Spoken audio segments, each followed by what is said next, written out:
Good evening students. Class 12th का batch है। हम लोग पढ़ रहे हैं chapter 1 electric charges and fields, उसका part A Coulomb's law and electric field. आज होगा लेक्चर नंबर 4, ठीक है 3।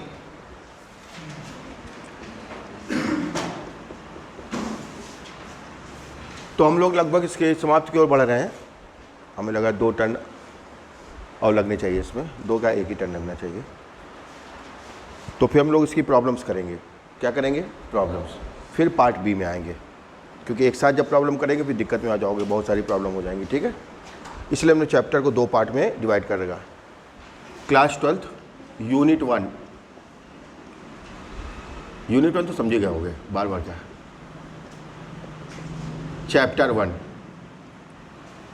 क्या नाम था चैप्टर का? Electric charges and fields. NCERT के अकॉर्डिंग चल रहे हैं हम लोग, बस थोड़ा सा चेंज कर दें कि उसमें बड़े बड़े चैप्टर उसको 2-2 पार्ट में करके, जो बड़े चैप्टर होंगे उनमें। And fields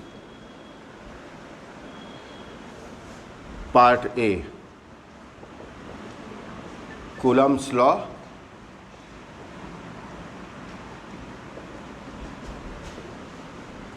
and electric field.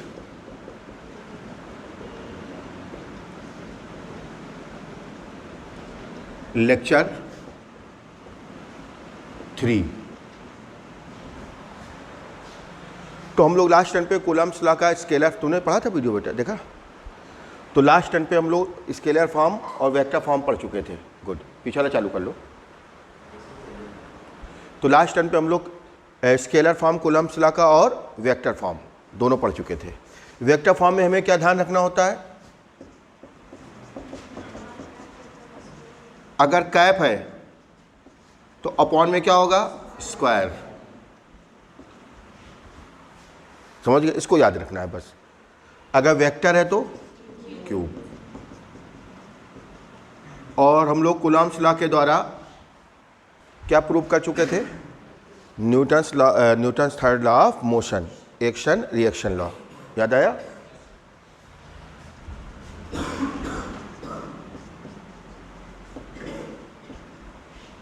ठीक है।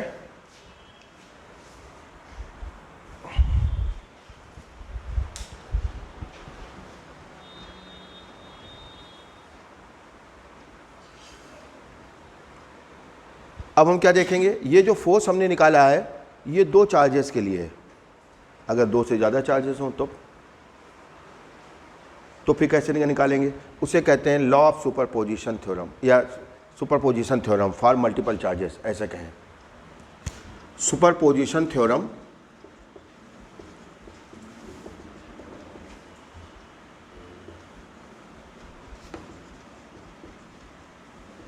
For multiple charges.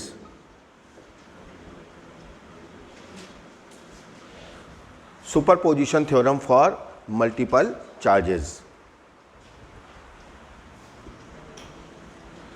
इसकी बात हम कब करेंगे?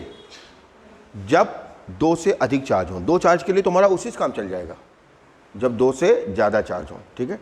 इलेक्ट्रिक सिस्टम क्या होता है? ये वर्ड हम बार बार यूज़ करेंगे, इलेक्ट्रिक सिस्टम। इसका मतलब क्या होता है? कॉम्बिनेशन ऑफ 2 और मोर चार्जेस। कॉम्बिनेशन ऑफ 2 और more charges is called electric system, ठीक है। यानी इलेक्ट्रिक सिस्टम के लिए कम से कम 2 चार्ज होने चाहिए, 2 हो या उससे ज़्यादा हो। अगर सिंगल चार्ज है तो फिर वो सिस्टम नहीं है, ठीक है। तो इलेक्ट्रिक सिस्टम का मतलब क्या होता है? सबको समझ आया? कॉम्बिनेशन ऑफ 2 और मोर चार्जेस। कॉम्बिनेशन ऑफ 2 और मोर चार्जेस, ठीक। तो अगर किसी इलेक्ट्रिक सिस्टम में 2 से अधिक चार्जेस हों, 2 चार्ज के लिए तो वही हमारा फार्मूला काम कर जाता है। किसी इलेक्ट्रिक सिस्टम में 2 से अधिक चार्जेस हों, उनमें से किसी एक चार्ज पे नेट फोर्स निकालना हो। क्या निकालना हो? तो जो बचे हुए चार्जेस हैं उनके द्वारा उस चार्ज पे जितना फोर्स लगेगा उन सभी फोर्स के वेक्टर सम के इक्वल होता है। किसके इक्वल होता है? वेक्टर सम आप जानते हो। सेम डायरेक्शन में तो क्या करते हैं? ऐड कर देते हैं। अपोजिट डायरेक्शन में तो लार्जर से स्मॉलर को सबट्रैक्ट कर देते हैं। समझ गए?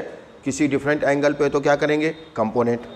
और 2 से ज़्यादा जब भी वेक्टर होंगे हमेशा कंपोनेंट करके ही सॉल्व किया जाता है, ठीक है। और ध्यान रखेंगे वेक्टर के लिए जब भी हम कोई रूल बताते हैं तो यूनिवर्स में जितनी वेक्टर क्वांटिटीज़ हैं सबके लिए वो रूल क्या होता है, अप्लीकेबल होता है। ये नहीं कि इलेक्ट्रिक फील्ड के लिए अलग रूल होगा, मैग्नेटिक फील्ड के लिए अलग होगा, इलेक्ट्रिक फोर्स के लिए अलग होगा, एक्सीलरेशन के लिए अलग होगा, सबके लिए एक ही रूल होता है। तो वेक्टर के लिए जब भी हम कोई रूल बताते हैं तो यूनिवर्स में जितनी वेक्टर क्वांटिटीज़ हैं सबके लिए वो रूल क्या होगा, अप्लीकेबल। ठीक है। तो दो से ज़्यादा जब भी वेक्टर होंगे हमेशा हर एक उनको कैसे सॉल्व करेंगे, एक कंपोनेंट करके। हर वेक्टर के दो दो कंपोनेंट कर लेंगे, एक एक्स एक्सिस पे और एक वाई। एक्स एक्सिस को अलग सॉल्व कर लेंगे, वाई एक्सिस को अलग सॉल्व करेंगे। समझ गए कैसे सॉल्व करेंगे, हम लोग न्यूमेरिकल देखेंगे तो पता चलेगा, अभी तो केवल थ्योरम देखनी है हमें। अब सपोज ये चार्ज है Q1, ये Q2, Q3, Q4 और ले लें, बहुत अच्छे। ठीक है, चाहो तो आपने 4 लिया, आप चाहो तो 40 ले लो। ठीक है, अरे उसी तरह हो जाएगा। अब मान लेते हैं Q1 पे हमें नेट फोर्स निकालना है। किस पे निकालना है, Q1 पे। किसी भी पूछ सकते हैं। तो हम क्या करेंगे, बाकी जो रिमाइनिंग चार्जेस हैं उनके द्वारा जो उस पर फोर्स लगेगा। ठीक है, ये फोर्स हो गया F12 वेक्टर, यानी ये फोर्स किस पे लग रहा है, Q1 पे। किसके द्वारा, Q2। जिस पे फोर्स लगता है उसको पहले लिखते हैं और जिसके द्वारा लगता है उसको बाद, यानी force on charge Q1 by charge Q2। ठीक है, ये हो गया F13 वेक्टर।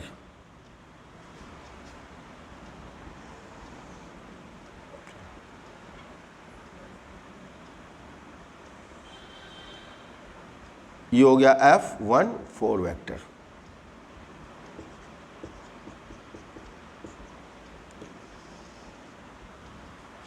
ये Q1 है आपका।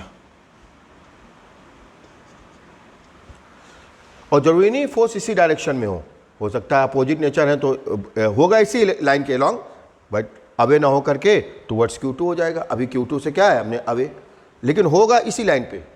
जैसे ये फोर्स है F13, तो या तो Q3 से अवे होगा या टुवर्ड्स Q3 होगा इसी लाइन के अलॉन्ग। ठीक है, अब हमें Q1 पे नेट फोर्स निकालना है। सपोज ये वेक्टर जो है ये R21 वेक्टर, क्यों, Q2 से स्टार्ट हो रहा है, Q1 पे फिनिश हो रहा है। तो ये जो वेक्टर है R21 वेक्टर। अच्छा, ये वेक्टर कौन सा हो जाएगा, R31 वेक्टर। ये वेक्टर कौन सा हो जाएगा, R41 वेक्टर। ठीक, यहां तक कोई दिक्कत। अगर हम इसका यूनिट वेक्टर देखें तो ये R21 कैप, यूनिट वेक्टर का मतलब उसकी डायरेक्शन। R21 कैप किसकी डायरेक्शन को रिप्रेजेंट करेगा, R21 वेक्टर की। जैसे A कैप किसकी डायरेक्शन को रिप्रेजेंट करता है, A वेक्टर की। B कैप किसकी डायरेक्शन को रिप्रेजेंट करता है, B वेक्टर। C कैप किसकी डायरेक्शन को रिप्रेजेंट करता है, C वेक्टर। तो R21 कैप किसकी डायरेक्शन को रिप्रेजेंट करेगा, R21 वेक्टर की। R31 कैप R31 वेक्टर की। और ये R41 कैप 41 वेक्टर की, R41 वेक्टर की। ठीक है, तो net force on charge Q1 according to superposition theorem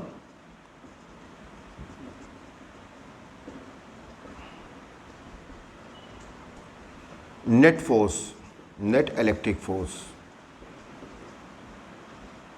on charge Q1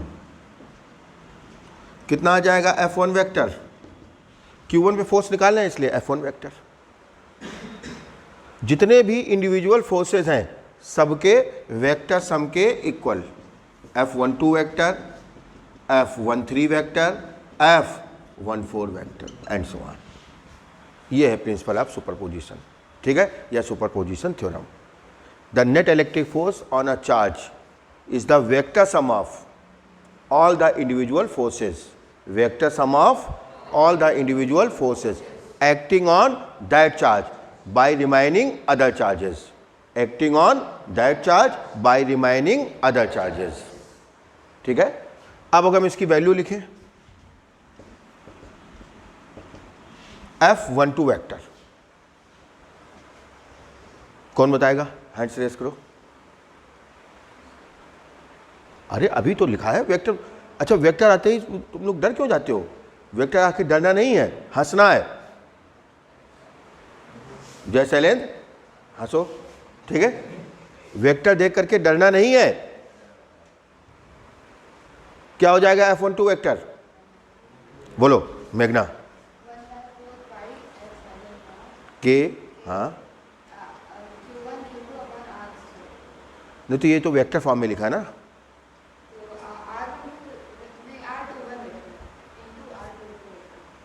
अगर तुम वेक्टर बोलोगे तो क्यूब नहीं बोलना पड़ेगा फिर, नहीं समझे? तो R21 कैप, नहीं समझ? अगर आप स्क्वायर बोल रहे हो तो स्क्वायर के साथ क्या आएगा? कैप, नहीं समझे? और क्यूब के साथ क्या आता है? वेक्टर। समझ आया? यानी क्या हो गया फॉर्मूला? 1/4 पाई एप्सिलॉन नॉट के Q1 Q2 upon R21 square into R21 cap. R square क्यों नहीं लिखा हमने? क्योंकि ये आर अलग अलग है ना। अब तुम यहाँ आर लिख दोगे तो वहाँ क्या लिखोगे फिर? इसके लिए आर अलग है, उसके लिए आर अलग है, उसके लिए आर अलग है। तो हम इस वाले आर को क्या लिखेंगे? R21। अरे R21 वेक्टर का मैग्नीट्यूड क्या हो जाएगा? R21। यहाँ पे R21 वेक्टर का मैग्नीट्यूड आर नहीं है। क्यों आर नहीं है? क्योंकि बहुत सारे आर है ना। अगर सबको आर लिख दोगे तो सब बराबर नहीं होगा फिर। अभी नहीं समझे? हाँ, इसी चीज को आप चाहो ऐसे लिख दो, यहां पे R21 वेक्टर लिख दो तो यहां पे क्या आ जाएगा? क्यूब। नहीं समझ आया? F13 वेक्टर बोलो। 1/4 पाई, तेज बोला करो, एनर्जी, थोड़ा जोश, ठीक है। नहीं, Q3 Q1 सीक्वेंस में चलो। Q3 Q1, इसमें भी कायदे समय क्या लिखना चाहिए? अरे कुछ तो फर्क नहीं पड़ेगा लेकिन थोड़ा सा अच्छा लगेगा। अरे ऐसे रहा है ना। हाँ बोलो। Q3 Q1 अपॉन, हाँ, इंटू R31 कैप, ठीक है। नहीं समझे? तो क्या आ गया ये? Q3। देखो वेक्टर के नाम पे हमने क्या बताया? ज्यादातर बच्चे वेक्टर का नाम आते ही डर जाते हैं। आपको डरना नहीं है, समझ गए? यहां तक कोई दिक्कत? अब अगर F14 वेक्टर की वैल्यू निकालें, बोलो आकांक्षा।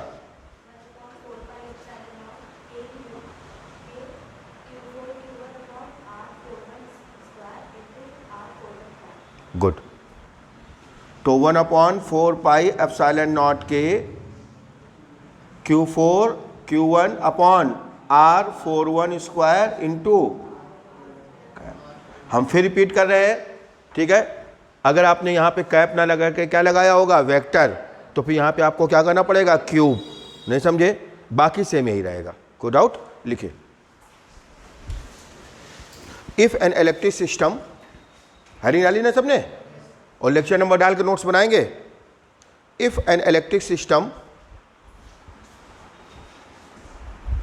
contains more than 2 charges,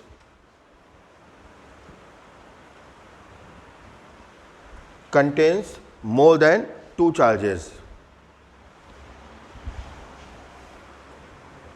then net electric force acting on one of the charges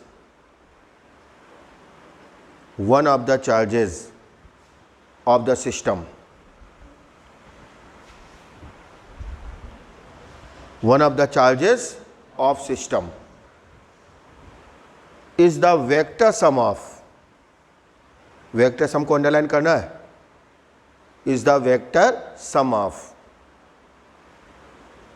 vector sum को अंडरलाइन नहीं किया तुमने? बोला तभी नहीं किया ऋषि, मतलब सुनने के बाद भी नहीं करते हो? Vector sum of all the individual forces, all the individual forces acting on that charge,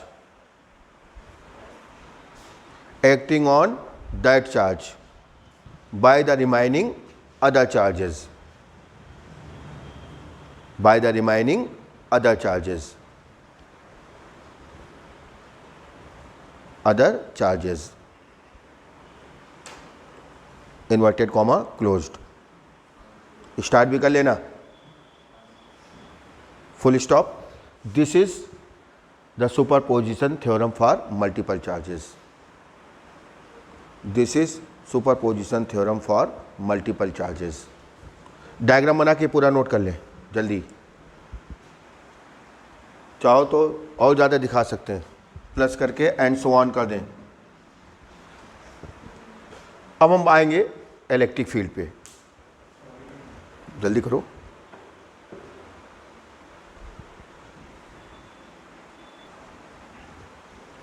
electric field,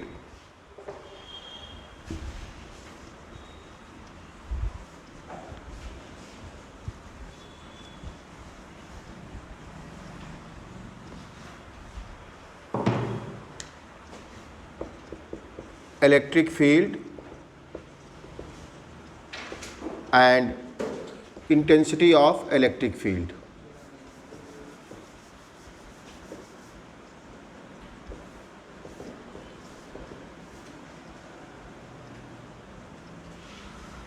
Electric field and intensity of electric field.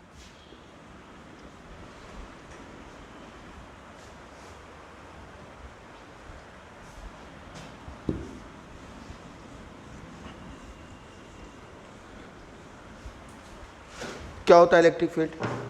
तो जो डेफिनेशन हम लोगों ने 11th में पढ़ी थी ग्रेविटेशनल फील्ड की, वही डेफिनेशन होती है इलेक्ट्रिक फील्ड की। 11th में पढ़ी थी हम लोगों ने ग्रेविटेशन में। जैसे कोई बॉडी है, जैसे अर्थ मान लो, the space around the earth in which a body experience earth's gravitational force, the space around the earth in which a body experiences Earth's gravitational force, then that space is called gravitational field of Earth. किसी अर्थ हो या कोई भी body हो, किसी भी body के around वो स्पेस जहाँ तक उसके ग्रेविटेशनल फोर्स का क्या हो, एक्सपीरियंस हो। नहीं समझे? जैसे आपने बॉडी को यहाँ रखा, कोई ग्रेविटेशनल फोर्स नहीं लग रहा है, यानी यहाँ पर अर्थ का ग्रेविटेशनल फील्ड नहीं है। समझ गए? यहाँ रखा, ग्रेविटेशनल फोर्स लग रहा है, यानी यहाँ पे ग्रेविटेशनल फील्ड है। ठीक है? तो ग्रेविटेशनल फील्ड है या नहीं है, वो हम किससे जज करते हैं? ग्रेविटेशनल फोर्स से। समझ गए? किसी पॉइंट पे इलेक्ट्रिक फील्ड है या नहीं है, उसको हम किससे जज करेंगे? इलेक्ट्रिक फोर्स से। किससे जज करेंगे? ठीक है? The space around any charge, the space around any charge in which any other charge experiences electric force. नहीं समझे? The space around any charge, the space around any charge, the space around any charge, the space around any charge, the space around any charge in which any other charge experiences electric force, then that space is called electric field of that charge. ठीक है? जो हम कहते हैं any other charge, ध्यान सुनो, जो हम क्या कहेंगे? any other charge, that means we are talking about test charge plus q naught। ठीक है? तो ये जो टेस्ट चार्ज है, ये बहुत छोटा चार्ज होता है। कैसा चार्ज होता है? बहुत छोटा, यानी इतना छोटा चार्ज होता है कि हम इसके खुद के इलेक्ट्रिक फील्ड को नेग्लिजिबल मान लेते हैं in compare to other electric fields. अरे जैसे ये चार्ज है, वैसे वो भी तो चार्ज है, इसका भी तो खुद का इलेक्ट्रिक फील्ड होगा, लेकिन इसकी वैल्यू इतनी कम है कि हम इसके इलेक्ट्रिक फील्ड को नेग्लिजिबल मान लेते हैं in compare to other electric fields. समझ गए? कोई डाउट? तो और एक बात और, अब से जितने भी हम लोग चार्ज देखेंगे वो सब फिक्स्ड होंगे, कहीं ना कहीं चिपके होंगे, फिक्स किए गए होंगे, गाड़ दिए गए होंगे, चिपका दिए गए होंगे। अरे केवल यही मूव करने के लिए फ्री होगा। समझ गए? केवल कौन सा चार्ज मूव करने के लिए फ्री होगा? Test charge. बाकी सारे चार्जेस कैसे होंगे? फिक्स्ड। बाकी सारे चार्जेस फिक्स्ड। केवल कौन फ्री होगा? Test charge. ठीक है, तो जब भी हम कहते हैं any other charge, that means test charge. ठीक है, टेस्ट चार्ज क्यों कहते हैं? क्योंकि हम इसको टेस्टिंग के लिए यूज करते हैं। तो टेस्टिंग के लिए हम इसको यूज करते हैं, इसलिए इसको क्या कहते हैं? Test charge. और इसको हमेशा हम लोग पॉजिटिव लेंगे पूरे जीवन भर, जबकि कोई रूल नहीं है। हम पॉजिटिव भी ले सकते हैं, निगेटिव भी ले सकते हैं, लेकिन हम लोग क्या लेके चलेंगे पूरी लाइफ? पॉजिटिव। उससे फायदा क्या होगा? जो डायरेक्शन फोर्स की होगी वही डायरेक्शन इलेक्ट्रिक फील्ड की होगी। पॉजिटिव टेस्ट चार्ज लेने से फायदा क्या होता है? जो डायरेक्शन फोर्स की होती है वही डायरेक्शन किसकी होती है? इलेक्ट्रिक फील्ड की। अगर हम निगेटिव टेस्ट चार्ज लेंगे तो क्या होगा? अपोजिट हो, तो बार बार हमें क्या करना पड़ेगा? अपोजिट। ठीक है, इसलिए टेस्ट चार्ज हमेशा हम लोग कैसा लेके चलेंगे? पॉजिटिव। अब आपने टेस्ट चार्ज को यहां रखा, कोई फोर्स नहीं लग रहा है, यानी यहां पर इलेक्ट्रिक फील्ड नहीं है। यहां रखा, कोई फोर्स नहीं लग रहा है, यानी यहां पर इलेक्ट्रिक फील्ड नहीं है। अरे यहां रखा, कोई फोर्स नहीं लग रहा है, यानी यहां पर इलेक्ट्रिक फील्ड नहीं है। यहां रखा, फोर्स लग रहा है, यानी यहां पर इलेक्ट्रिक फील्ड है। और वो चाहे अट्रैक्शन लगे चाहे रिपल्सन लगे, उससे कोई फर्क नहीं पड़ेगा। समझ गए? यहां रखा, फोर्स लग रहा है, यानी यहां पर इलेक्ट्रिक फील्ड है। यहां रखा, फोर्स लग रहा है, यानी यहां पर इलेक्ट्रिक फील्ड है। यहां तक कोई दिक्कत? The space around any charge, और जरूरी नहीं सिंगल चार्ज हो सकता है ग्रुप ऑफ चार्जेस हो यहां पे। ठीक है, जरूरी नहीं सिंगल चार्ज हो, एक से ज्यादा भी हो सकते हैं। The space around any charge in which any other charge experiences electric attraction और रिपल्सन फोर्स, या सिंपल कह दो इलेक्ट्रिक फोर्स। थोड़ा अच्छा करने के लिए क्या लिख देंगे? इलेक्ट्रिक अट्रैक्शन और repulsion. Then that space is called electric field of that charge. अभी नहीं समझे? अगर ग्रुप ऑफ चार्जेस हैं तो आप क्या कह देंगे? That group of charges. ठीक है, इलेक्ट्रिक फील्ड एक थ्योरेटिकल डेफिनेशन है कि इतने स्पेस में इलेक्ट्रिक फील्ड है। अब किस पॉइंट पे इलेक्ट्रिक फील्ड की वैल्यू कितनी है, उसे कहते हैं इंटेंसिटी ऑफ इलेक्ट्रिक फील्ड। नहीं समझे भाई? इतने एरिया में इलेक्ट्रिक फील्ड है, अब इस पॉइंट पे इलेक्ट्रिक फील्ड कितना है, इस पे कितना है, इस पे कितना है, तो किसी पर्टिकुलर पॉइंट पर इलेक्ट्रिक फील्ड की वैल्यू कितनी है, उसे कहते हैं उस पॉइंट पर इंटेंसिटी ऑफ इलेक्ट्रिक फील्ड। नहीं समझे? यानी इलेक्ट्रिक फील्ड की वैल्यू को हम लोग क्या बोलते हैं? Intensity of electric field at that particular point. क्योंकि अलग अलग पॉइंट पे इलेक्ट्रिक फील्ड की वैल्यू क्या होगी? पास में निकालेंगे ज़्यादा होगी, दूर निकालेंगे कम होगी। अरे अब इसको डिफाइन कैसे करते हैं? जैसे मान लेते हैं सपोज ये पी पॉइंट है, आपको यहां पे निकालना है इंटेंसिटी ऑफ इलेक्ट्रिक फील्ड। तो हमने क्या रखा है यहां पे? Q not. कितना फोर्स लग रहा है? एफ। क्यू नॉट पे कितना फोर्स लग रहा है? एफ।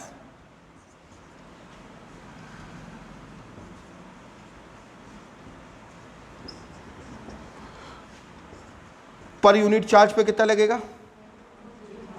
पर यूनिट चार्ज का मतलब समझे? 1 कूलाम। जब हम यूनिट चार्ज कहेंगे तो 1 coulomb, unit current 1 ampere, unit mass 1 kg, unit time 1 second, और बताएं यूनिट फोर्स 1 न्यूटन। अरे तो क्यू नॉट चार्ज पे कितना फोर्स लग रहा है? एफ। तो यूनिट चार्ज पे कितना फोर्स लगेगा? इसे कहते हैं इस पॉइंट पे इंटेंसिटी ऑफ इलेक्ट्रिक फील्ड। शायद आपको याद हो, याद नहीं रहता वैसे, यही ग्रेविटेशनल फील्ड की भी इंटेंसिटी थी। जैसे एम फोर्स पे, एम मास पे कितना ग्रेविटेशनल फोर्स लग रहा है? एफ। तो यूनिट मास पे कितना लग रहा था? F upon M. इसी को तो बोलते थे intensity of gravitational field. Intensity of gravitational field. नहीं समझे? तो वो यूनिट मास पे था और ये यूनिट चार्ज पे। नहीं समझे? काफ़ी कुछ मिलता जुलता है इलेक्ट्रिक फील्ड और ग्रेविटेशन, बस एक ही अंतर है, मेन अंतर वो है कि ग्रेविटेशनल फोर्स जो है केवल अट्रैक्शन होता है, ये अट्रैक्शन और रिपल्सन दोनों होता है। बाकी काफ़ी कुछ प्रॉपर्टी क्या है? मैच करती हुई। ठीक है, बाकी तो अंतर बहुत सारे होते हैं, मेन अंतर ये है। अब और अंतर क्या होता है, ग्रेविटेशनल फोर्स बहुत वीक होता है, इलेक्ट्रिक फोर्स बहुत स्ट्रांग होता है। ग्रेविटेशनल फोर्स मास पे डिपेंड करता है, ये चार्ज पे डिपेंड करता है। समझ गए? लेकिन नेचर लगभग मिलता जुलता है, ठीक है। तो क्या हो गया, intensity of electric field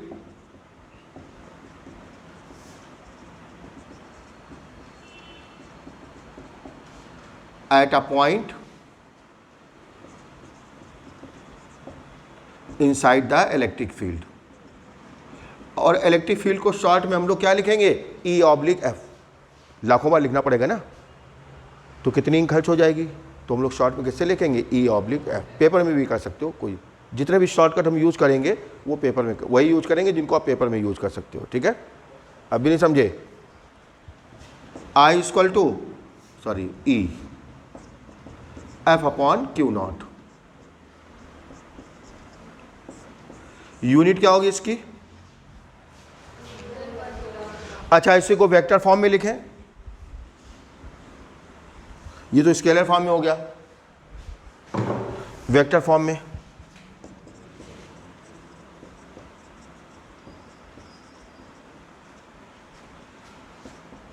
E vector equal to F vector upon Q naught. Q naught vector ने कह देना, चार्ज स्केलर होता है, ठीक है। अब देखिए अगर Q नॉट आपका पॉजिटिव है, कैसा है, तो जो डायरेक्शन F वेक्टर की होगी वही डायरेक्शन E वेक्टर की, नहीं समझे। लेकिन अगर Q नॉट निगेटिव होगा तो E वेक्टर की डायरेक्शन F वेक्टर के अपोजिट। इस लेटेस्ट चार्ज को हमेशा हम लोग कैसा लेंगे, पॉजिटिव। समझ गए? अब भी नहीं समझे, उससे क्या होगा, इलेक्ट्रिक फील्ड की डायरेक्शन निकालने के लिए आसानी रहेगी, ठीक है। वैसे हम आपको इलेक्ट्रिक फील्ड की डायरेक्शन निकालने का एक ऐसा तरीका बता देंगे जो पूरे वर्ल्ड का सबसे सिंपल तरीका है, समझ गए, जिसको बच्चे व्यंद्रास कहते हैं। क्या कहते हैं, क्यों कहते हैं, ठीक है। आपको वर्ड की किसी बुक में वो मेथड नहीं मिलेगा, वर्ड की किसी बुक में। हाँ, कुछ टीचर जरूर बता रहे हैं, और जो भी बता रहे हैं इसका मतलब वो हमसे पढ़े हुए हैं, ठीक है, क्योंकि ये हमने खुद ही डिस्कवर किया है। अभी हम आपको बताएंगे, अभी 5 मिनट 10 मिनट बाद, ठीक है। इलेक्ट्रिक फील्ड की डायरेक्शन निकालने का पूरे वर्ल्ड का सबसे सिंपल मेथड है, ठीक है। कितना भी कॉम्प्लिकेटेड केस हो, अभी बहुत अच्छे अच्छे न्यूमेरिकल आने वाले हैं, ठीक है, यहाँ से लेकर के MSc तक, PhD तक, कितना भी कॉम्प्लिकेटेड केस हो, आपको इलेक्ट्रिक फील्ड की डायरेक्शन निकालने में कोई कंफ्यूजन नहीं होगा। और ये मेथड आपको वर्ड की किसी बुक में नहीं मिलेगा, समझ गए, किसी बुक में नहीं है, जो तरीका है वही है, बस उसी को हमने सिंप्लीफाई कर दिया है, समझ गए। तो ये तो लिखने के लिए, निकालने की तरीका वो है जो हम अभी लिखाएंगे, बताएंगे आपको। यहाँ तक कोई दिक्कत। यूनिट क्या हो गई, यूनिट ऑफ इलेक्ट्रिक फील्ड। देखो इलेक्ट्रिक फील्ड कहो या इंटेंसिटी ऑफ इलेक्ट्रिक फील्ड कहो, बात एक ही है, क्योंकि इलेक्ट्रिक फील्ड की वैल्यू को ही क्या कहा जाता है, इंटेंसिटी ऑफ इलेक्ट्रिक फील्ड, ठीक है। क्या हो जाएगी यूनिट, न्यूटन पर कूलम, ठीक है। जब हम लोग पहुंचेंगे सेकेंड चैप्टर में, किसमें पहुंचेंगे, तो वहां पे इलेक्ट्रिक फील्ड की एक यूनिट और आएगी, तो उसको हम अभी बता दे रहे हैं ताकि दोनों यूनिट एक साथ तैयार हो जाएं, नहीं समझे, ठीक। एक तो इस फार्मूले से निकल रही है न्यूटन पर कूलम, और दूसरी वहां पे निकलेगी वोल्ट पर मीटर। एक फार्मूला हम लोग प्रूव करेंगे पोटेंशियल वाले चैप्टर में, E इक्वल टू V अपॉन D, electric field equal to potential difference upon distance. अब पोटेंशियल डिफरेंस की यूनिट क्या होती है, वोल्ट, और डिस्टेंस की क्या होती है, मीटर। तो इस फार्मूले से क्या निकलता है, न्यूटन पर कूलम, और इस फार्मूले से क्या निकलता है, वोल्ट पर मीटर। तो दोनों यूनिट एक साथ याद बता दे रहे हैं ताकि एक साथ याद हो जाए दोनों, ठीक है। तो इलेक्ट्रिक फील्ड की दो ही यूनिट हम लोग यूज करेंगे, एक न्यूटन पर कूलम या फिर वोल्ट पर मीटर, ठीक है। डायमेंशन फार्मूला,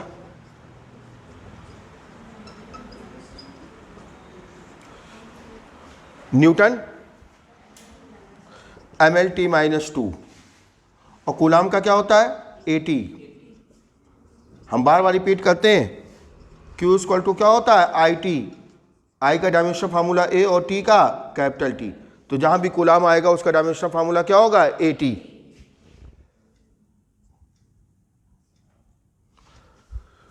तो जहां भी Q आएगा उसका डायमेंशन फार्मूला क्या होगा, AT।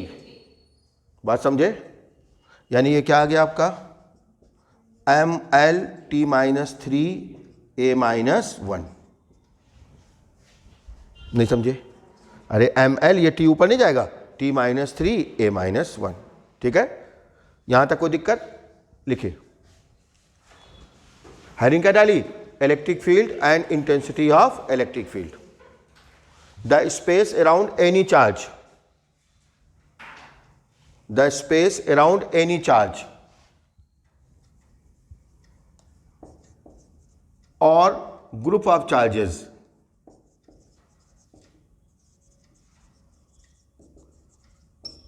the space around any charge or group of charges in which any other charge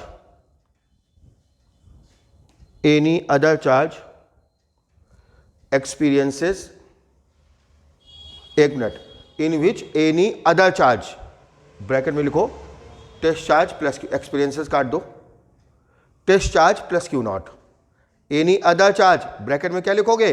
test charge plus Q naught, bracket close, experiences electric attraction और रिपल्सन फोर्स, इलेक्ट्रिक अट्रैक्शन और repulsion force.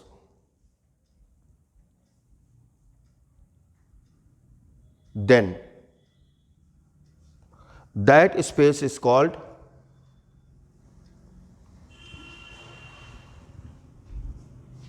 electric field, electric field of that charge. That space is called, कहाँ तक पहुँचे?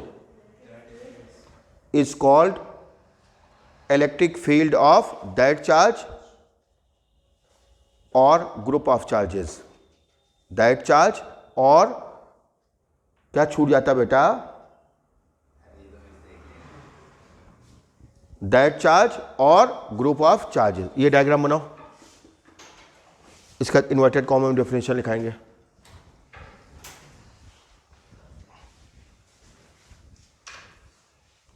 हम फिर repeat कर रहे हैं, सारे चार्ज फिक्स होंगे, मूव करने के लिए केवल कौन फ्री होगा? Test charge. समझ गए ना? साथ से साथ तैयार करते चलें, बिल्कुल ठीक है, आइंस्टाइन बना देंगे, ठीक है, बिल्कुल सुपर स्पेशलिस्ट, किसी क्वेश्चन में कोई, बस साथ साथ तैयार करते चलें, ठीक है।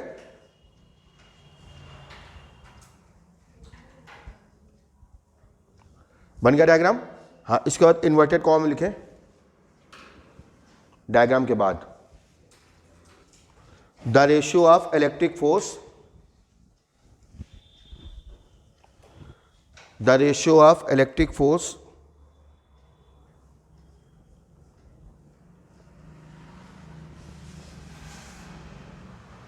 acting on test charge,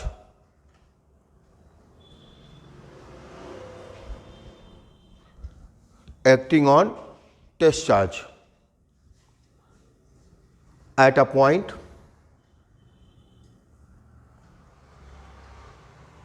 inside the electric field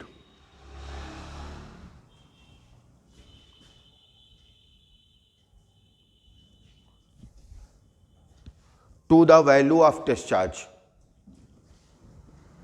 to the value of test charge,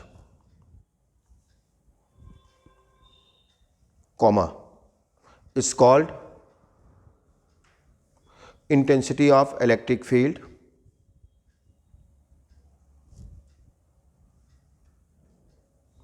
at that point, at that point, inverted comma closed। ठीक है, यहां से नोट करना स्टार्ट करें। That is intensity of electric field at a point inside the electric field. ये फिर ये फिर ये। हाँ, इंटेंसिटी ऑफ इलेक्ट्रिक फील्ड को इलेक्ट्रिक फील्ड स्ट्रेंथ भी कहते हैं। पता चला कि फिर स्ट्रेंथ आ जा, छोड़ के चले आओ, समझ गए? अरे इंटेंसिटी ऑफ इलेक्ट्रिक फील्ड कहो या इलेक्ट्रिक फील्ड स्ट्रेंथ, बात एक ही है। लिख दें क्या? जान नहीं पाओगे ना? इलेक्ट्रिक फील्ड स्ट्रेंथ और intensity of electric field. That is electric field strength और intensity of electric field at a point inside the electric field.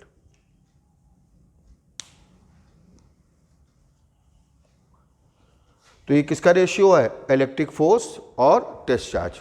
ठीक है, यहां तक पहुंचे dimension formula.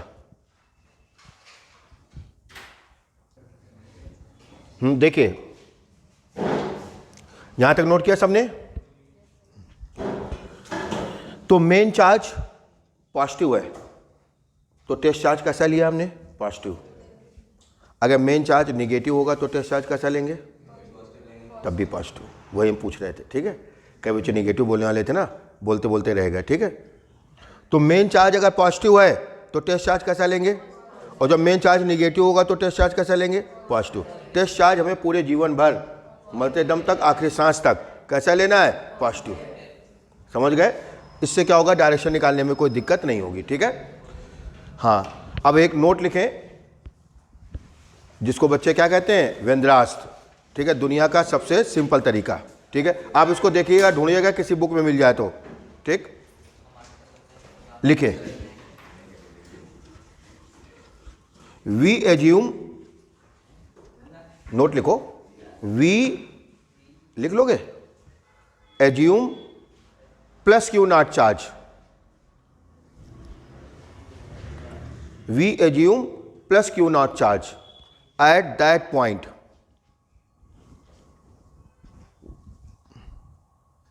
at which direction of electric field is required. Direction of electric field is required.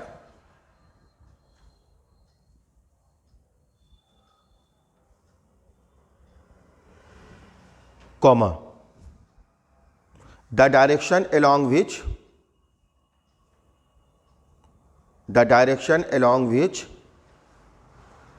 plus q naught charge tends to move,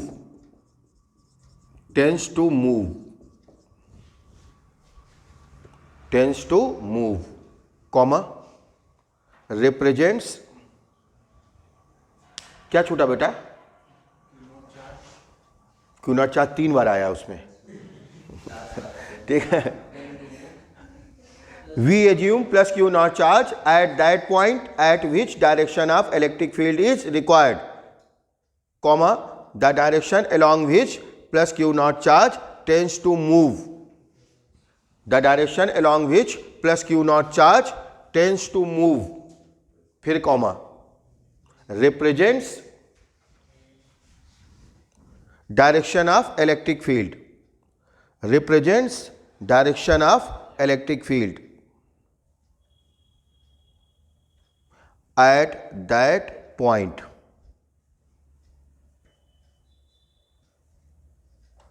ठीक है, अब इसको ध्यान से पढ़िए 3 बार, ध्यान से। फिर अभी इसके 3-4 एग्जाम्पल देंगे, तब आपको समझ जाएगा कि एक्चुअल में इसका मतलब क्या होता है। पढ़ लिया? 3 बार हो गया? तो ये जो पॉइंट है इसको हम लोग पूरी लाइफ यूज करेंगे। अब आपकी लाइफ से इलेक्ट्रिक फील्ड की डायरेक्शन, ये प्रॉब्लम खत्म हो गई हमेशा के लिए, इवन दो आने वाली जनरेशन के लिए भी। नहीं समझे? अरे जब तुम्हें एक्सपर्ट हो जाओगे तो जनरेशन क्यों नहीं होगी? ठीक है, तो इलेक्ट्रिक फील्ड की डायरेक्शन निकालने में कोई कंफ्यूजन नहीं, बस आपको ये तरीका यूज करना आ जाए। ठीक है, सबसे पहली चीज क्या है? टेस्ट चार्ज के अलावा बाकी सारे चार्जेस कैसे होंगे? फिक्स्ड। हम फिर रिपीट कर रहे हैं, केवल टेस्ट चार्ज मूव करने के लिए क्या होगा? फ्री होगा। समझ गए? एग्जाम्पल देखें, ये तो पता होगा, सेम नेचर के बीच कौन सा फोर्स लगता है? रिपल्सन। अपोजिट नेचर के बीच अट्रैक्शन। ठीक है, पहला एग्जाम्पल। अब जैसे पॉजिटिव प्लेट है, आपको पॉइंट पी पे इलेक्ट्रिक फील्ड की डायरेक्शन निकालनी है। ये पॉजिटिव प्लेट है, इसके कारण हमें पॉइंट पी पे क्या निकालनी है? इलेक्ट्रिक फील्ड की डायरेक्शन। तो हम पॉइंट पी पे क्या एज्यूम करेंगे? Plus Q naught charge. Plus Q naught charge को हम लोग मन में एज्यूम करते हैं, आप चाहो तो पेंसिल से बना दिया करो, बाद में इरेज कर दिया करो। एक्चुअल में हम लोग प्लस क्यू नॉट का बहुत बेदर्दी और बेरहमी से यूज करेंगे। नहीं समझे? जब डायरेक्शन निकालनी होगी तो यूज कर लेंगे, और जब डायरेक्शन निकल आएगी तो फेंक देंगे। Use and throw. समझ गए? तो पेंसिल से बना करके जब डायरेक्शन निकल आए तो उसको इरेज कर दो। अब बताओ ये किधर जाएगा, तुम बोलो बेटा। बस आपको ये देखना है कि प्लस क्यू नॉट जाएगा किधर, किधर जाने की कोशिश करेगा। यही तो लिखाया, the direction along which plus Q naught charge tends to move, the direction along which plus Q naught charge tends to move represents direction of electric field at that point. किधर मूव करेगा, नहीं है समझे? चलो अब ध्यान से देखना, कौन बताएगा? हैंड्स रेस करो। तुम्हें नहीं समझ आया जैसे लेंथ, तुम्हें नहीं समझ आया? बोलो। उस साइड नहीं लिखा जाता है, towards right, towards left. Paper में उस साइड लिखोगे, towards right, towards left, upwards, downwards, 4 option है बस। बोलो क्यों? तुमने सुन करके, तो उसने राइट बोला, तुमने राइट बोल दिया, रीजन बताओ। हाँ, रिपल्सन, ठीक है। देखो ध्यान से देखो, ये पॉजिटिव प्लेट है, क्या है ये, और ये प्लस टेस्ट, ये तो हमेशा प्लस रहेगा। तो प्लस प्लस के बीच कौन सा फोर्स लगता है? रिपल्सन। रिपल्सन फोर्स कौन है जानते हैं? अपने से दूर धक्का देना। अट्रैक्शन का मतलब अपनी ओर खींचना। समझ गए? नहीं समझ आया? तो ये इसको क्या करेगा? रेपल करेगा। तो ये किधर जाने की कोशिश करेगा? Towards right. ये हो गया इलेक्ट्रिक फील्ड की डायरेक्शन। बस आपको केवल ये देखना है कि वो किस डायरेक्शन में जाने की कोशिश करेगा। यही तो लिखा है आपने, the direction along which plus Q naught charge tends to move represents direction of electric field at that point. समझ गए? कितना भी कॉम्प्लिकेटेड कंडीशन हो, बस आपको यही करना है। जहां पे भी जिस पॉइंट पे आपको इलेक्ट्रिक फील्ड की डायरेक्शन फाइंड करनी है, वहां पे क्या एज्यूम करेंगे? Plus Q not. फिर ये देखेंगे जाएगा किधर ये, और जिस डायरेक्शन में जाने की कोशिश करेगा वही उस पॉइंट पे इलेक्ट्रिक फील्ड की डायरेक्शन हो जाएगा। नहीं समझे? ठीक। अगर आप समझ गए तो ये आपके लाइफ से ये समस्या हमेशा के लिए खत्म।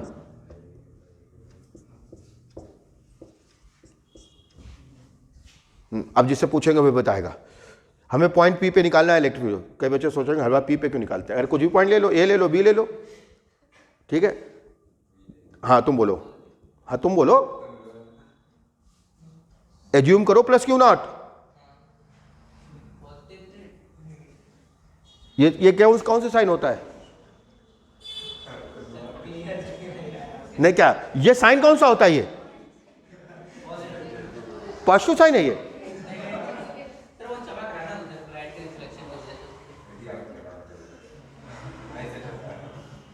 तुम बोलो किधर होगा?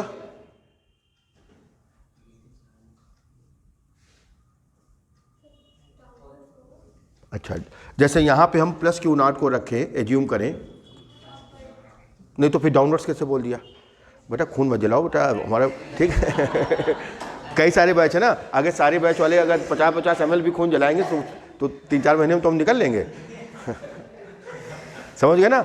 अरे केवल अट्रैक्शन रिपल्सन, अब कोई फायदा नहीं, ठीक है। तो ऐसा तो नहीं घर से सोच के आते हो कि जो फीस देनी है पहले वसूल कर लें तब देंगे, ठीक है।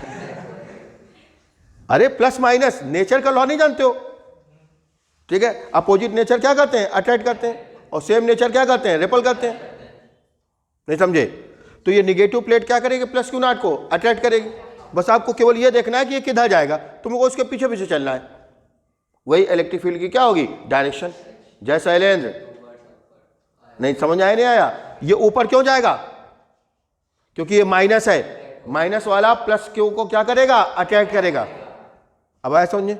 2 एग्जाम्पल हो गए, दोनों नहीं बता पाए तुम, तीसरा पूछे? कुछ भी नहीं करना है, आपको केवल यह देखना है कि प्लस क्यू नॉट किस डायरेक्शन में जाने की कोशिश करेगा, बस। क्यों नहीं समझ पाते बेटा? समझ गए? कहां पे लिखे ताकि तुम्हें दिखाई दे? यहां पे दिखेगा, यहां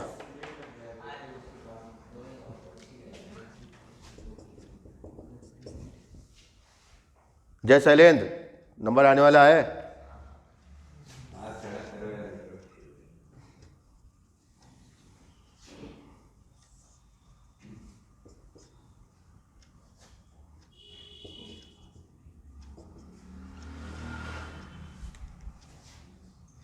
अब P पे हमें निकालना है इलेक्ट्रिक फील्ड की डायरेक्शन, तो P पे हम क्या एज्यूम करेंगे, प्लस क्यू नॉट।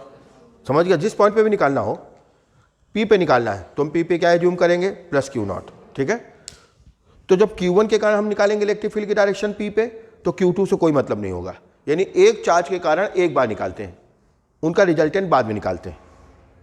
नहीं समझे? अब दो चार्ज हैं तो दोनों के अलग अलग इलेक्ट्रिक फील्ड होंगे ना।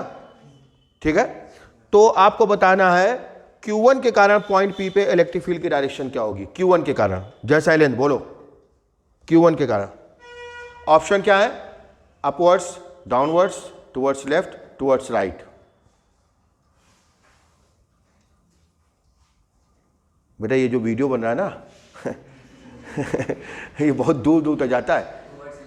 ठीक है, बच्चे फोन करके पूछते हैं जो बाहर वाले हैं कि जय शैलेंद्र है कौन। ठीक है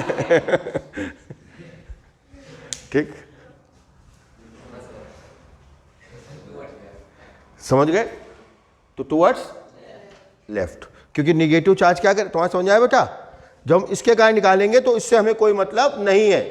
ठीक है, तो ये क्या करेगा, इसको अट्रैक्ट करेगा। ठीक है, दुनिया का सबसे सिंपल तरीका है, लेकिन चाहे जितना सिंपल तरीका हो, अगर आपको यूज करना नहीं आता है तो आपके लिए क्या है, बेकार है। ठीक है, छोटी सी कहानी याद आ गई हमें।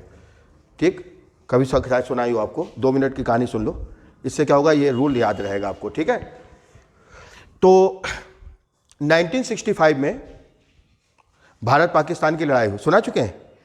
अच्छा नहीं, ठीक है, तो 1965 में 2 मिनट की स्टोरी, भारत पाकिस्तान की लड़ाई हुई। ठीक है, उसमें क्या है कि पाकिस्तान बुरी तरह से हारा। ठीक, फिर वो समझौता हो गया। ठीक, वहाँ शिमला में हुआ था, जिसको शिमला समझौता कहते हैं। उस समय वहाँ के राष्ट्रपति थे जिया उल हक।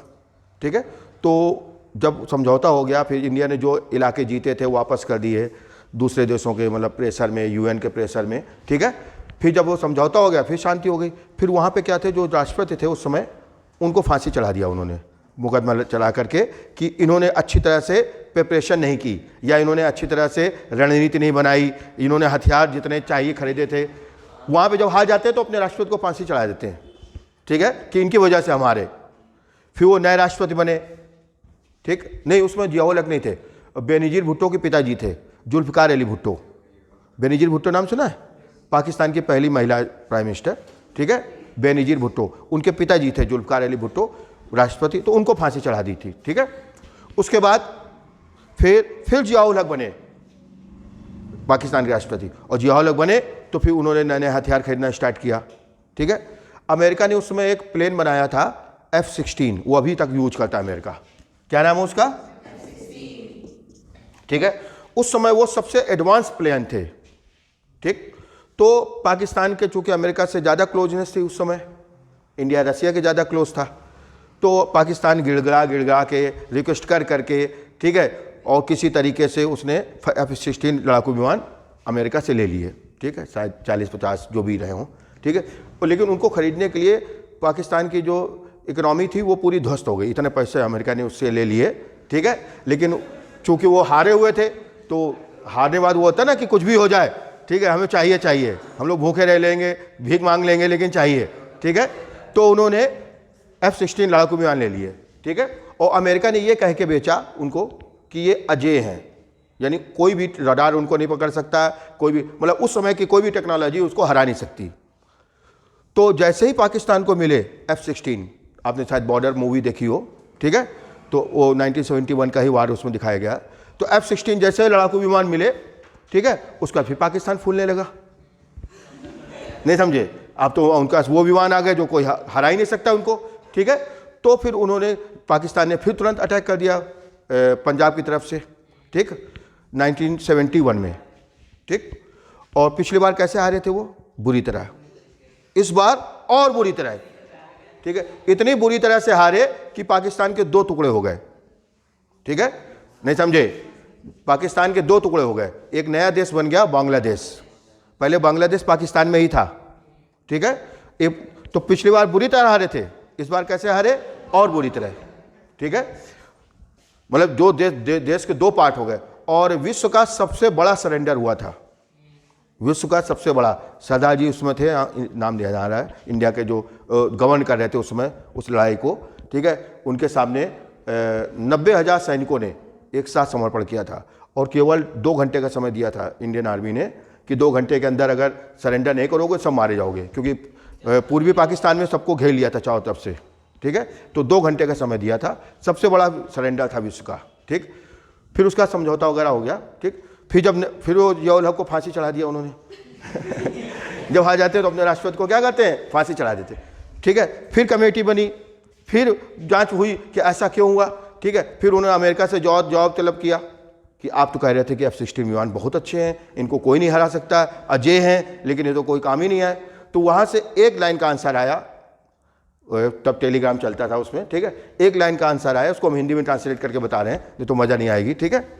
तो एक लाइन का आंसर आया कि विमान तो वास्तव में बहुत अच्छे थे, ठीक है, मतलब अजय हैं, इनकी टेक्नोलॉजी अभी तक यूज हो रहे हैं, इनकी टक्कर का कोई विमान नहीं है, वास्तव में अजय हैं, लेकिन इनको वो लोग उड़ा रहे थे जिन्हें लाहौर की सड़कों पे रिक्शा चलाने की तमीज़ नहीं थी, ठीक है। यानी विमान तो बहुत अच्छे थे, लेकिन उनको कौन लोग उड़ा रहा था, जिन्हें लाहौर की सड़कों पे रिक्शा चलाने की तमीज़ नहीं थी, समझ गए। यानी जिनको रिक्शा चलाना भी नहीं आता था वो विमान उड़ा रहे थे, इसलिए उनका यह हाल हुआ, नहीं समझे।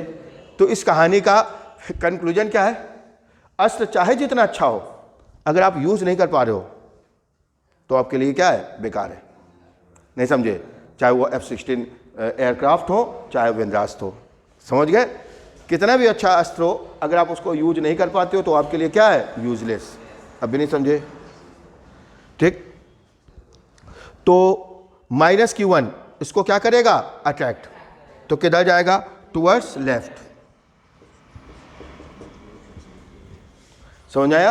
अब इस कहानी को इस वेंद्रास के साथ अटैच रखो, ठीक है, ताकि यूज करना ना भूलो, ठीक। हाँ, Q2 का बोलो। हाँ, क्योंकि जब हम Q2 की कारण निकालेंगे तो Q1 समय कोई मतलब नहीं होगा, तो Q2 क्या करेगा, +Q0 को रेपल करेगा, ये समझ गए। अभी नहीं समझे, Q1 क्या करेगा, +Q0 को अट्रैक्ट, और Q2 क्या करेगा, रिपल, ठीक है। अब इसका रिजल्टेंट कितना होगा वो डिपेंड करेगा, E1 बड़ा है कि E2 बड़ा, जो बड़ा होगा बड़े से छोटे को सब्ट्रैक्ट करके रिजल्टेंट निकाल लेंगे। अभी नहीं समझे, एक एग्जांपल और देख लें।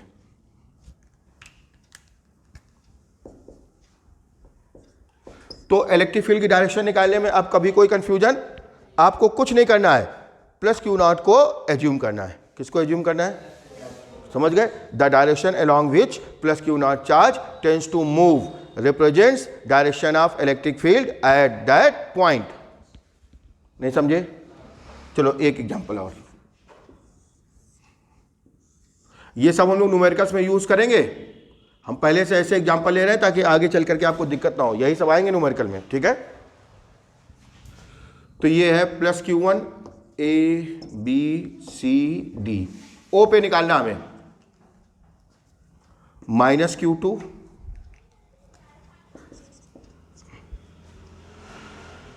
-Q4 Q3 +Q4, कोई भी प्लस कोई भी माइनस हो सकता है,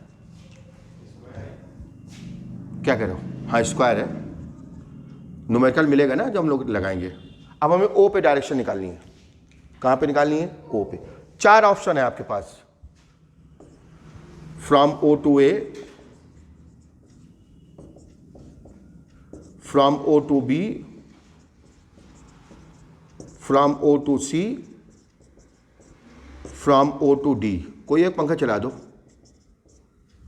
पीछे चला दो, ये आगे लेने पीछे, ठीक है, थोड़ा सा सफोकेशन हो रहा है। ये 4 ऑप्शन है, क्योंकि हमें कहां पे निकालना है डायरेक्शन, O पे। तो +Q0 को कहां एज्यूम करेंगे, O पे। +Q0 को हम किस पॉइंट पे एज्यूम करते हैं, जिस पॉइंट पे हमें इलेक्ट्रिक फील्ड की डायरेक्शन फाइंड करनी होती है। +Q0 को हम कहां एज्यूम करते हैं, जिस पॉइंट पे हमें इलेक्ट्रिक फील्ड की डायरेक्शन फाइंड करनी होती है। अभी नहीं समझे, तो यहां पे +Q0 को एज्यूम किया, ठीक है। अब ये या तो O से A की ओर जा सकता है, या B की ओर, या C की ओर, या D की ओर, ठीक है। अब एक एक करके आपको बताना है। Due to charge Q1 due to charge Q2, due to charge Q3 और ड्यू टू चार्ज Q4।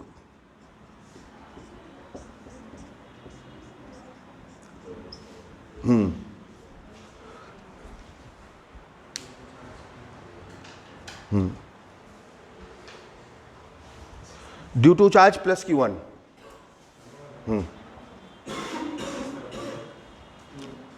नहीं, ये ऑप्शन लिखे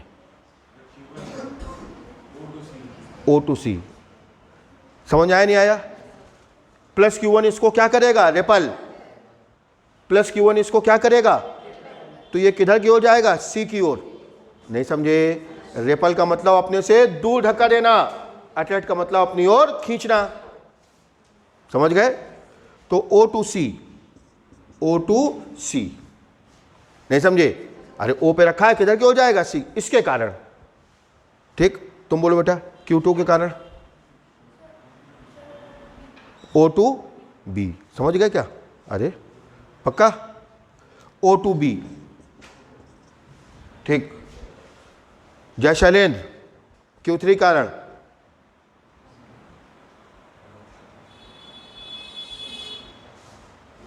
हाँ, सोच लो। आपको केवल ये, जब हम Q3 कारण निकालेंगे तो बाकी से हमें कोई मतलब नहीं है। O2 बोलो। हाँ बोलो। अरे दूसरे पे क्यों ध्यान दो, अपना दिमाग लगाओ। तुम्हारे पास भी भगवान दिया है ना, बगैर दिमाग के भगवान किसी को नहीं भेजते यहां। और कम ज्यादा वाली बात अलग होती है। हाँ बोलो। अरे तो ये माइनस वाला है, ये इसको क्या करेगा? अट्रैक्ट करेगा। माइनस वाला इसको क्या करेगा? अट्रैक्ट करेगा। तो O2C नहीं हो गया? तो जो E1 था वो भी O2C था, और जो E3 है वो भी O2C है।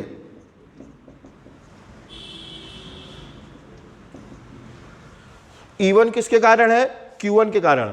E2 किसके कारण है? Q2। E3 किसके कारण है? Q3 के कारण। समझ गए? कोई डाउट? समझ आया नहीं आया? हाँ तुम। प्लस Q4 के कारण। हाँ, Q4 के कारण O पे डायरेक्शन बतानी है। O2B। तुम बोलो। सही है, क्योंकि ये इसको क्या करेगा? रेपल। देखो उसको भी समझ में आ गया, तुम क्यों नहीं समझ पा रहे हो? समझ आया? अब घर जाकर के इनकी बार बार क्या करोगे? प्रैक्टिस। नहीं करो क्या? ठीक है। जो हम लोग न्यूमेरिकल लगाएंगे तो सेम यही एक न्यूमेरिकल मिलेगा। 4 इलेक्ट्रिक फील्ड होंगे, ये दोनों सेम डायरेक्शन में, इनको ऐड कर देंगे। ये दोनों सेम डायरेक्शन में, इनको ऐड कर देंगे। फिर कंपोनेंट करके उनका रिजल्टेंट निकालेंगे। यानी 4 से कितने बना लेंगे? 2। समझ गए? फिर 2 का कंपोनेंट करके रिजल्टेंट निकालेंगे। यही क्वेश्चन मिलेंगे। ठीक है, यहां तक हो गया? नोट करें जल्दी। ठीक। Electric lines of force.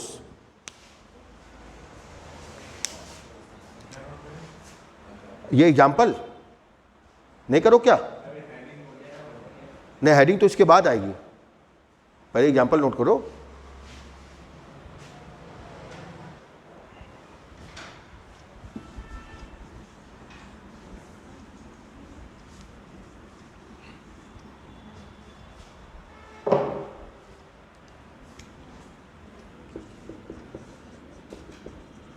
Electric lines of force.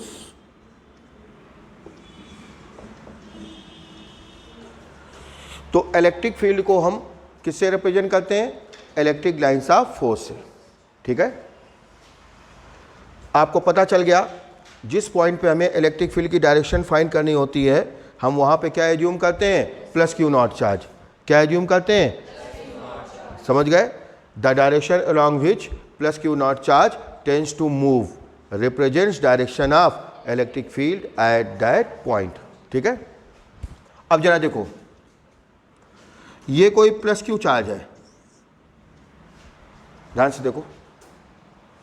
ठीक है, फिक्स है, वो तो फिक्स होगा ही होगा। अब आपको यहां पर इलेक्ट्रिक फील्ड की डायरेक्शन निकालनी है, यहां पे इस पॉइंट पे। तो क्या एज्यूम करेंगे हम लोग? प्लस Q0 एज्यूम करेंगे। ये क्या करेगा? इसको रेपल। ये इलेक्ट्रिक फील्ड की डायरेक्शन हो गई। नहीं समझे? अगर यहां पे निकालना है प्लस क्यू नॉट एज्यूम करेंगे, ये इलेक्ट्रिक फील्ड की डायरेक्शन। ये जो लाइन ड्रॉ कर रहे हैं, इन्हीं लाइंस को क्या बोलते हैं? इलेक्ट्रिक लाइंस ऑफ फोर्स, क्योंकि ये लाइंस किसको रिप्रेजेंट करती हैं? इलेक्ट्रिक फील्ड की डायरेक्शन को। यानी आप कह सकते हैं ऐसी लाइंस जो इलेक्ट्रिक फील्ड की डायरेक्शन को क्या करती हैं? रिप्रेजेंट करती हैं। नहीं समझिए, the imaginary curve lines, curve lines इसलिए कहा जाता है कि अगर कहीं पे टर्न होंगी, अगर कहीं पे क्या होंगी? टर्न, तो ऐसे टर्न नहीं होंगी, ऐसे टर्न होंगी, कहीं पे भी एंगल नहीं बनाएंगी, ठीक है। The imaginary curve lines, the imaginary, imaginary इसलिए कहा जाता है क्योंकि दिखती नहीं हमें, वो तो हम पेंसिल से ड्रॉ कर देते हैं, यानी कि ब्लू कलर की निकलती हुई दिख रही हैं, रेड कलर की दिख रही हैं, ठीक है। Imaginary curve lines which represent direction of electric field continuously, which represent direction of electric field continuously are called electric lines of force। एक डेफिनेशन तो ये हो गई। दूसरी डेफिनेशन क्या है? The imaginary curve lines along which an isolated positive charge moves, यानी ऐसी लाइंस जिसके along कौन मूव करता है? Isolated free positive charge. Free कहना जरूरी है, फिक्स होगा तो कैसे मूव करेगा? आइसोलेटेड जानते हो ना, जिसका किसी दूसरे से कोई कनेक्शन ना हो। अरे कोरोना हो जाता था तो क्या कर दिया जाता था? आइसोलेट, अलग सबसे, ठीक है। नहीं समझे? The imaginary curve lines along which an isolated positive charge, isolated free positive charge moves are called electric lines of force. Clear? लिखे, दो डेफिनेशन है, पहले लिखा रहे हैं।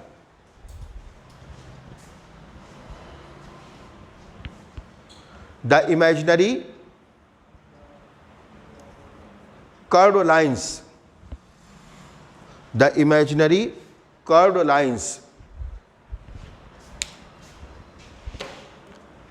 drawn in an electric field,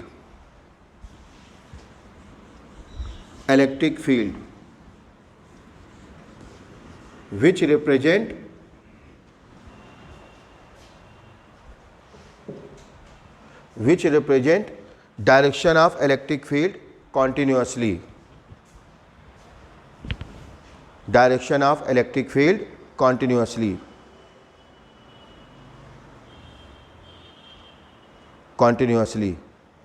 comma,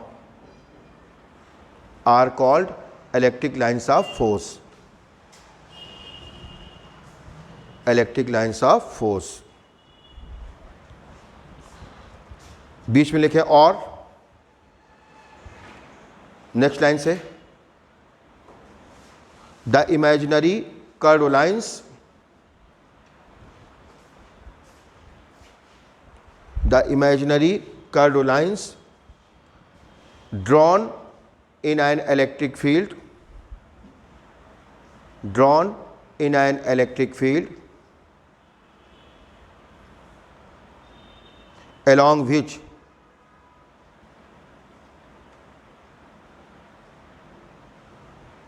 an isolated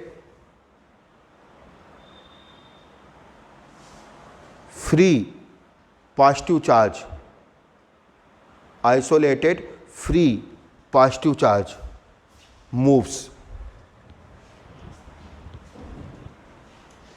comma, are called electric lines of force, electric lines of force। Para change करें, a tangent line drawn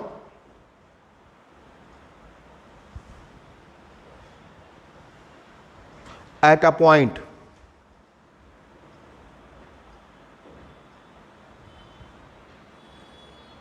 of electric line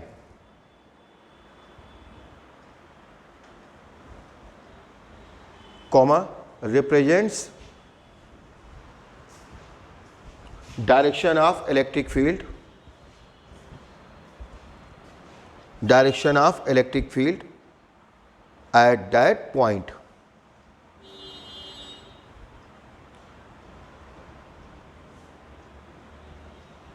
ठीक है, सुने ध्यान से, क्या लिखा है हमने, a tangent drawn at a point of electric line. ठीक है, टेंजेंट ड्रॉ करने की कब जरूरत हमें कब पड़ेगी, जब स्ट्रेट लाइन ना हो। देखो यहां पे तो आपको टेंजेंट ड्रॉ करने की जरूरत ही नहीं है, खुद ही पता चल रहा है कि ये डायरेक्शन है इलेक्ट्रिक फील्ड की। टेंजेंट हमें कब ड्रॉ करना पड़ता है, जब कर्व लाइन हो, मान लीजिए ऐसे लाइन है, तो इस लाइन पे क्या होगा, अलग अलग पॉइंट पे इलेक्ट्रिक फील्ड की डायरेक्शन अलग अलग होगी। तो किस पॉइंट पे क्या डायरेक्शन होगी, उसके लिए हमें क्या करना पड़ेगा, टेंजेंट, ये इलेक्ट्रिक फील्ड डायरेक्शन हो गई, यहाँ पे ये इलेक्ट्रिक फील्ड डायरेक्शन हो गई, यहाँ पे ये। जैसे हम लोग सर्कुलर मोशन में नहीं करते थे, जिस पॉइंट पे हमें वेलोसिटी की डायरेक्शन निकालनी होती वहाँ पे क्या करते थे, टेंजेंट ड्रॉ करते थे, क्योंकि डायरेक्ट, हाँ बोलो, अभी बता रहे, 2 मिनट पेशेंस रखो, 2 मिनट बस, ठीक है, अगला वही है। ठीक है, तो कर्व में हमें टेंजेंट लाइन ड्रॉ करने की जरूरत पड़ेगी, स्ट्रेट लाइन में जरूरत ही नहीं है। ठीक है, क्योंकि डायरेक्शन को हमेशा किससे रिप्रेजेंट किया जाता है, स्ट्रेट लाइन से, और ये कर्व है, तो अलग अलग पॉइंट पे डायरेक्शन क्या हो जाएगी, अलग अलग। तो किस पॉइंट पे डायरेक्शन क्या होगी, उसके लिए हमें क्या करना पड़ेगा, टेंजेंट। नहीं समझे, समझ आ रहा है। स्ट्रेट लाइन में क्या है, अगर यहां पे निकालेंगे तो भी टुवर्ड्स राइट, यहां भी टुवर्ड्स, हर पॉइंट पे डायरेक्शन क्या होगी, सेम। कर्व में क्या होगा, अलग अलग पॉइंट पे अलग अलग। अभी नहीं समझे, ठीक। तो ये जो हमने इलेक्ट्रिक लाइंस ड्रॉ की हैं, ये आइसोलेटेड पॉजिटिव चार्ज फॉर, अभी 5 मिनट, ठीक है, for an isolated positive charge.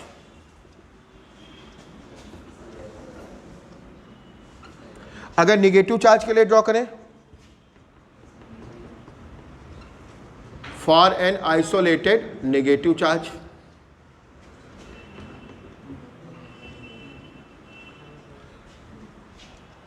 देखो ये निगेटिव चार्ज है, इसकी हमें इलेक्ट्रिक लाइंस ड्रॉ करनी है।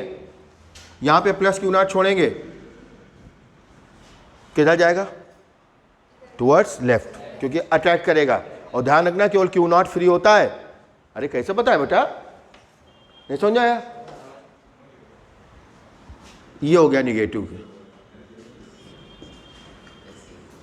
ये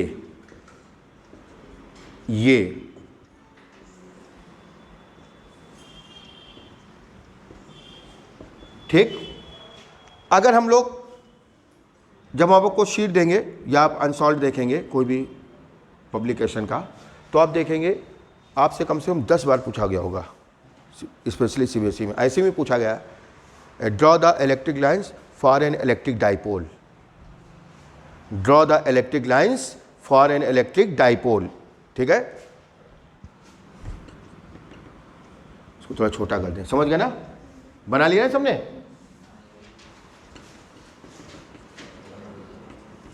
for an electric dipole, for an electric dipole. क्या होता है इलेक्ट्रिक डाइपोल, डाई मतलब 2, मोनो 1 होता है, डाई 2 होता है। ये एक इलेक्ट्रिक सिस्टम है। क्या है ये, इलेक्ट्रिक सिस्टम का मतलब क्या होता है, कॉम्बिनेशन ऑफ 2 और मोर देन 2 चार्जेस। इसमें 2 चार्ज होते हैं, कितने चार्ज होते हैं, when 2 equal and opposite charges are kept at a very small distance, when 2 equal and opposite charges are kept at a very small distance, then this electric system is called electric dipole। अभी आएगा, पूरा detail में आएगा, समझ गए, नहीं समझे, अगले टॉपिक वही हैं सब। अब आगे के आर्टिकल सारे किससे रिलेटेड है, डाइपोल से। ठीक है, अब हमें डाइपोल की ड्रॉ करनी लाइंस, किसकी लाइंस ड्रॉ करनी है, डाइपोल की। Plus Q minus Q. अब जरा देखो कैसे कर्व मिलेगा, पहले देख लो, लास्ट है बस, खत्म आज का। ठीक है, कैसे मिलेगा, प्लस क्यू नॉट यहां एज्यूम करो, किधर जाएगा, ये रिपल करेगा और वो अट्रैक्ट करेगा टुवर्ड्स राइट। ये लाइन तो स्ट्रेट हो गई, नहीं समझे, यहां पे एज्यूम करो, ये क्या करेगा, रिपल, उससे मतलब नहीं है, इसका फोर्स ज़्यादा लगेगा, इसका फोर्स ज़्यादा लगेगा, ये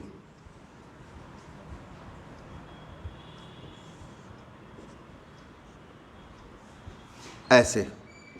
अब अगर यहां पे हम एज्यूम करें प्लस क्यू नॉट, बेटा 1 मिनट रुक जाओ, ठीक है, अब 5 मिनट तुम्हारा चालू हो रहा है। अब यहां पे अगर हम प्लस क्यू नॉट एज्यूम करें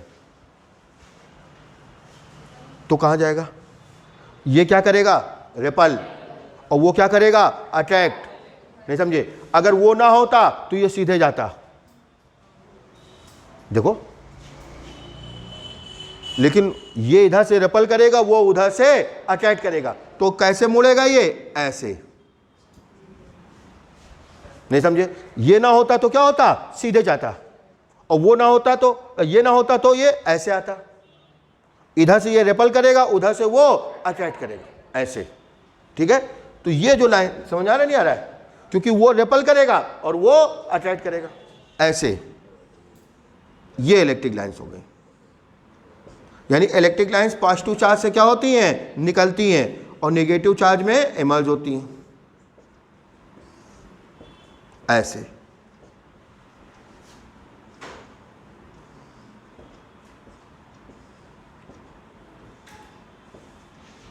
तो किसकी हमने ये इलेक्ट्रिक लाइंस ड्रॉ की है? इलेक्ट्रिक डाइपोल की। तो हमने क्या देखा? इलेक्ट्रिक लाइंस कहां से ओरिजिनेट होती हैं?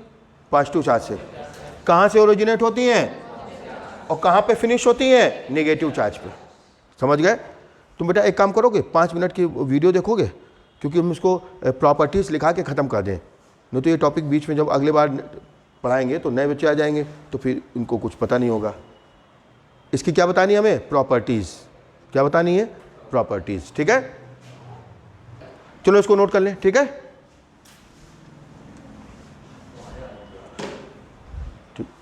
Okay, that's all.